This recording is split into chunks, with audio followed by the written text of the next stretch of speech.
지금 해외에서는 인공지능 회사와 로봇 회사가 협업해서 여러 종류의 AI 로봇을 공개하고 있습니다. 피겨사의 피겨 on 1, it. So I gave you the apple because it's the only edible item I could provide you with from the table. 테슬라의 옵티머스, 현대의 보스턴 다이나믹스,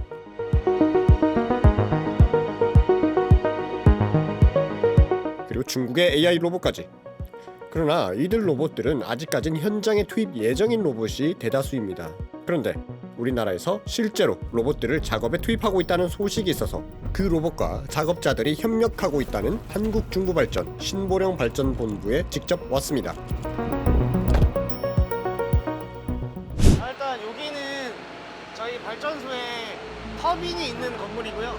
이게 실제로 보일러에서 이제 증기를 만들어가지고 터빈으로 공급을 해서 발전기에 전기를 만들어내는 이제 설비가 있는 그런 터빈 동이고요. 작업자가 이제 작업을 할 때 협업을 해주는 그런 로봇입니다. 이 작업자 협력 로봇의 가장 두 가지 주요한 기능이 있는데, 첫 번째는 자율주행을 하는 기능이 있고, 두 번째는 대상 수정을 하는 기능이 있는데요. 작업자분이 계신데 요거 인식을 해가지고 작업 현장까지 가는 거로 이렇게 작업자 안전 사항이라든지 어떤 작업을 절차에 대해서 나와 있는 영상이 들어가 있어요. 사실 저희가 예전에 이 로봇이 없을 때는 절차서를 인쇄해가지고 현장에서 이렇게 보면서 했거든요. 실수할 확률도 있고 헷갈릴 수 있죠. 예, 헷갈릴 수도 있고. 이게 지금 보시면은 되게 작업할 때 필요한 공구들이 엄청 많거든요. 근데 이제 저거를 원래는 인원들이 다 이렇게 들고 가서 해야 되는 부분이 있는데 일단은 이 협력 로봇이 공기구를 다 실어주고 예, 그래서 좀 편하게 갈 수 있죠. 사실 작업하다가 안전사고로 이어지는 가장 큰 부분이 작업자들이 작업하는 게 너무 힘들고 뭐 그런 부분에서 이제 안전사고로 이어지는 부분들이 많은데, 아무래도 이제 이게 이제 작업 공구 같은 거를 날라주다 보니까 체력적으로는 아무래도 많이 도움이 되죠. 네. 물을 채우는 탱크거든요. 근데 이게 레벨을, 물의 수위를 측정할 수 있는 계측기예요. 일단 세 개가 있고, 이게 보통 발전소는 계측의 정확성을 위해서 이제 3중화로 돼 있고요. 네. 물을 대표주는 히터의 기능을 하는 히터인데, 이 히터 안에 물이 차 있는데 그 레벨을 측정할 수 있는 이 계측기를 조정하는 절차서고. 실제로 이 로봇이 도입되고 나서 부상이라든지 이런 것들이 많이 줄었나요? 눈에 띄게? 아까도 보셨듯이 이제 공구가 되게 많잖아요. 그럼 이제 작업자가 이제 현장을 더 멀으면 멀수록 이제 갖고 가기도 힘들고. 예. 이 운반 로봇이 도입되기 전에는 4명에서 5명의 작업자가 다른 층에서 필요한 공구와 부품들을 모두 들고 날라야 했었는데, 이제는 2인 1조로 한 팀이 모든 장비들을 운반 로봇에 싣고 다닐 수 있어서 인력 낭비를 줄일 수 있게 되었습니다. 특히 이렇게 무거운 장비들을 옮기다 보면은 서로 부딪혀서 다칠 수 있는데, 자율주행이어서 그럴 일이 또 없어졌습니다. 여기는 고압 차단기실이라고 해가지고 고전압에 있는 차단을 할 수 있는 그런 차단기실이고요. 저희 신보령 발전소 같은 경우는 그 호기가 2개거든요. 5인 조작이 있어가지고 이렇게 색깔별로 분류를 해놨어요. 1호기, 2호기, 0호기 이렇게 분류를 해놨는데, 그럼에도 불구하고 5인 뭐 차단기 5조작을 할 수 있으니까 저희가 이제 갖고 있는 차단기 안내 로봇이 저기 주차가 되어 있습니다. 저거. 예. 그럼 이게 궁금한 게 약간 서버실처럼 생겼긴 한데 이거를 열고 이거를 작업하다가 감전이 될 수가 있어요? 이게 차단기가 이제 정상적으로 들어가 있는 상태가 있잖아요. 그게 이제 1호기 것들은 보통 다 기기들이 운전되고 있기 때문에 다 차단기가 보통 정상 인입돼 있거든요. 근데 그 인입돼 있는 차단기를 운전 중에 강제로 빼버리면 아크가 생겨가지고 폭발 사고도 날 수 있고. 이게 폭발을 해요? 예, 이제 차단기가 빠지면서 이렇게 정기적으로 연결이 돼 있는데 이 아크가 발생하면서 스파크 같은 거네요. 화상을 입을 수도 있고. 예. 여기가 지금 차단기 번호가 ESW04번이거든요. 이쪽으로 오게끔 한번 해보겠습니다. 충돌방지 센서도 같이 지금 있을 거예요? 네. 저기도 이제 공기구 같은 걸 실을 수 있어요. 네, 똑같이. 거의 저거네요. 식당의 메뉴 음식 날라주는. 예, 약간 그런 거랑 비슷하죠.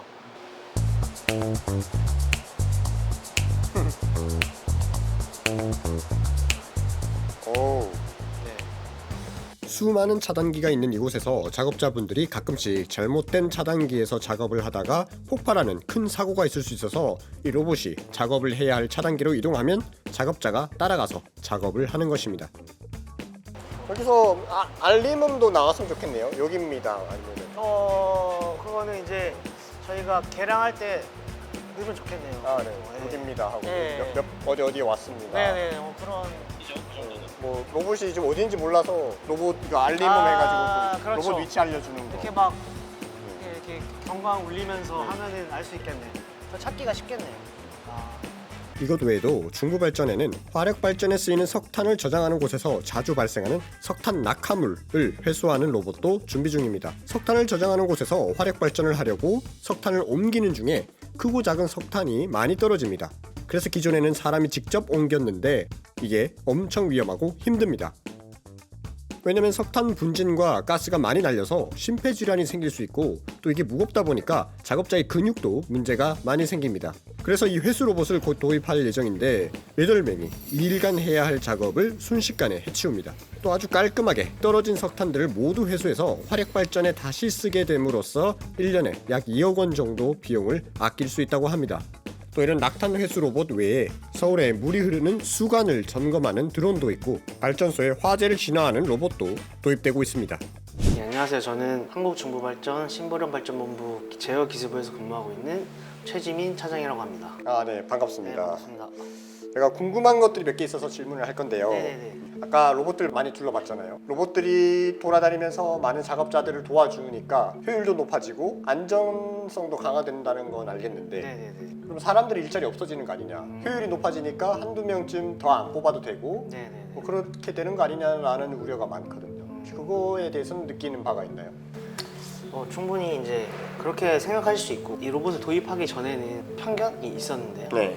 실제로 이제 저희가 도입하려는 취지는 작업자분들하고 협업을 해서 안전하게 작업하려는 게 최우선이거든요. 네. 그렇기 때문에 일자리를 위협하거나 그러지는 않고요.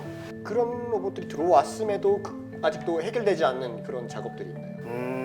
일단은 아까 이제 보신 로봇이 작업자 협력 로봇하고 네. 차단기 위치 안내 기능 로봇인데 로봇 구조상 지금은 저희 이제 터빈동 3층을 보셨는데 바닥이 조금 울퉁불퉁하지 않은 네. 평평한 곳에서만 지금 활용이 가능하거든요. 네.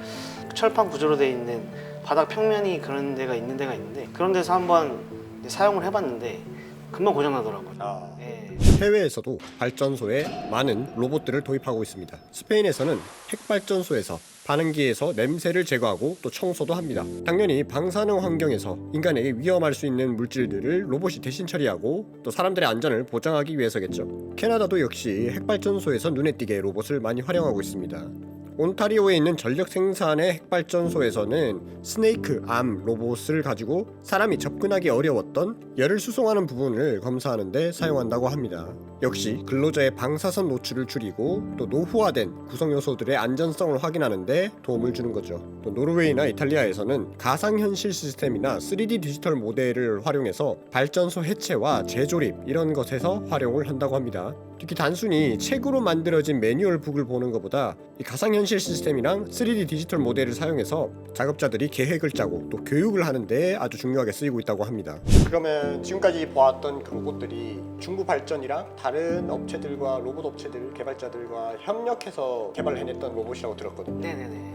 트윈이라는 업체랑 협업해서 만든 로봇인데요. 중부발전 알비즈 챌린지라고 해가지고 저희가 낸 아이디어를 가장 비슷하게, 가장 가깝게 구현할 수 있는 중소기업하고 동반 성장을 위해서 같이 이제 로봇 개발하는 사업인데 아무래도 이 중소기업의 특성상 이런 로봇을 만들 수 있는 자원이 한계적이잖아요.